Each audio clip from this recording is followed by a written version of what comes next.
Naay panahon busy kay ka sa trabaho, sa daghang butang nga imong ginauna, pero kini nga butang ug imo ning mabuhat sa isa ka adlaw, dako kinig katabang sa imuha. Paminaw og tiwasa ang video para makabalo ka unsa ning butanga ang makapabag-o sa imong adlaw unta nga wala nimo nabuhat. Hi, akong ngalan is Joel Reyes. Na ako'y trabaho sa adlawan, pagkagabi gusto ko king istorya sa inyo ginagmay. Isa ko ka pa pamilyado og naay duha ka anak og wala na kay panahon sa kaugalingon tungod sa kabisi, tungod sa daghang trabahoon sa trabaho. Pero kabalo ka, ang paghatag og oras sa imong kaugalingon dako kay nagkatabang sa imong kinabuhi. Sa imong lawas, sa imong personal development ug sa imong performance, productivity sa isa ka adlaw. Ang pag-atiman sa imong lawas, dako kay na siya ganting ikahatag sa isa ka adlaw ug dako kay na siya ikatabang sa imong kinabuhi ug ma-extend gayud imong kinabuhi tungod anang pag-atiman sa imong lawas. Sa akong kabisi karon, wala na ko'y panahon sa akong lawas, wala na ko'y panahon sa pag-exercise, wala na ko'y panahon sa kanang pag-atiman sa lawas. Kabalo ba ka nga isa ang exercise nga mas maka-improve sa imong performance sa isa ka adlaw. Kung medyo feeling nimo daghan kag trabaho, ang exercise mismo ang makatabang sa imuha.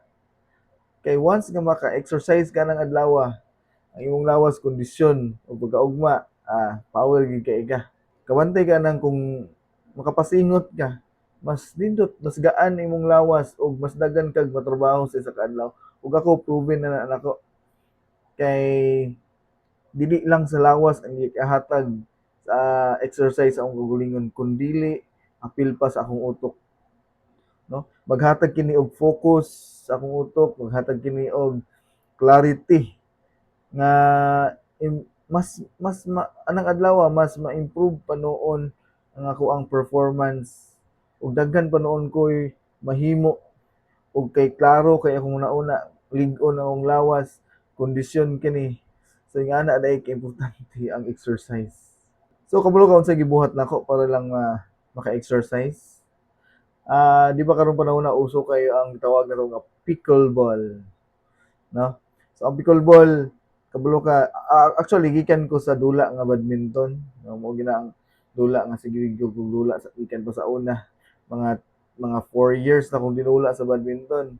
So karon medyo napalong naman gamay ang badminton ug ningpuli kining pickleball. Ug karon nakita nako nga ang pickleball grabe gyud siya energy grabe gyud siya nga exercise para sa imuha. Ano man kay modula kag pickleball, grabe gyud ang singot nga manggawas sa imong lawas. Grabe gyud ka kay mura man kag magukod man ka sa bola mo kag magdagan. So daghan kaayo lihok nga kabalo ka nighuman sa dula. Ang ako sanina basa kaayo taman pa sa akong short. Nga na kanindot ang pickleball. So bisan pag naa kay trabaho sa adlawan, pwede gyud gihapon nga makadula kag pickleball. So siguro pag human sa trabaho, uli sa balay, atimanon sa pamilya, kung ikaw tigluto, lutuan sa sila. Ayon mananghid og tarong sa imong pares kay mudula og pickleball. Kay ang pickleball dili na basta-basta dula, makahatag po na og lig-on sa imong kalig-on sa imong lawas og kalig-on og clarity sa imong nauna nga mas ma-improve pa noon ang imong performance sa trabaho pagkaugma kung gikan kag og nagdula og pickleball. Kabalo ka akong schedule sa dula bitaw is kuan kanang pagkagabi mahuman kog trabaho sa balay, nangaon sa balay alas 8.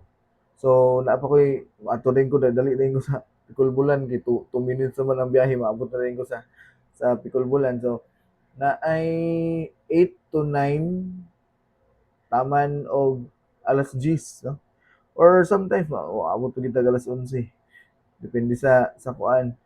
Dayon nindot kay ang feeling gyud 'no, nindot kay ang feeling maka-exercise ka, mamaayo pa ka sa dula, tapos na pa kay diversion sa imuhang stress sa trabaho. So, dako kayong katabang ang pickleball. So, sama sa akong gingon ninyo, lisod sometimes lisod po kayo matag schedule sa mga na trabaho, busy kaayo, tapos na nag-apas pa ta sa atong pangwarta.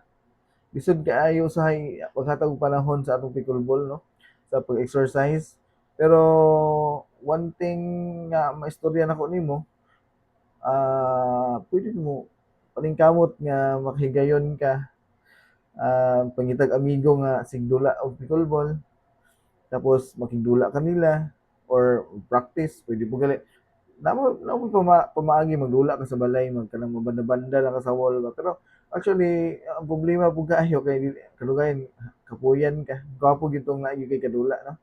So, although lisod kaayo ato ang panahon, atong time, ang ato ang schedule, samot na stress sa trabaho, napay pamilya nga timanon. So, usahay wala na tay panahon sa atong kaugalingon, wala tay panahon nga ma-exercise. Pero para nako kini lang gid akong ikastorya nimo nga ang pag-exercise dako kini sa katabang, magdula kag pickleball, malig-on ang imong lawas, pwede pa kang maniwang kung hinay kag kaon, maghinay mo kag kaon, ug especially ang pinakaimportante ana ang clarity sa imong mind. Kung ADHD ka, pagkaugma, clear ka imong hunahuna, focus kaayo ka. Dayon dayon mas daghan pa noon kag matrabaho sa mahimo kang productive sa dito sa imong trabaho kung kondisyon ng imong lawas o ang imong nauna. So, once again, padayon ta, still trying sa mga problema natong mga maagian, sa atong pagpaningkamot, still trying gyapon ta bisag lisod, padayon lang gyud gihapon ta. Goodbye, that's all. This is once again, this is Joel Reyes. See you next time.